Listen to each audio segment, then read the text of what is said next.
మీ అన్నయ్య business trip మీద బ్యాంకాక అబ్బే ఆ ఊరు కాదు నా ఓపిక ఉండదు నా మనిషిలో ఆఫీస్ కోసం అని చెప్పి ట్రిప్ మీద ట్రిప్ వేసి మనిషి నీరసించిపోయాడు వదిన.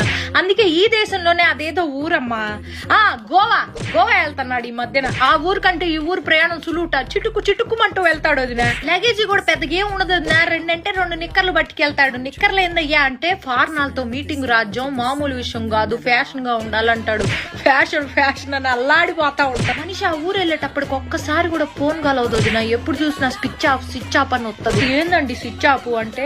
రాజ్యం నేను చాలా లోతెట్టు ప్రాంతాల్లో ఉంటా, నాకు ఫోన్ చేయడానికి ప్రయత్నించబాక, మీకోసమేగా ఇదంతా అంటాడు. ఎప్పుడైనా ఫోన్ సిగ్నల్ దొరికి ఏం చేస్తానా అయ్యా అంటే మందు వేసుకుంటున్నా రాజ్యం అంటాడు. మందు కాదయ్యా మందులు వేసుకుంటున్నా అనాలి. పని ధ్యాసలో పడితే ఈ మనిషి ఏం మాట్లాడతాడో తెలియదు, అల్లాడిపోతా ఉంటాడు. నువ్వు నా మొదటి పెళ్ళానివి, నా రెండో పెళ్ళంతో నేనున్నాను ఇప్పుడు గోవాలో అన్నాడు. బీపీ డౌన్ అయిపోయింది వదిన నాకు. ఏం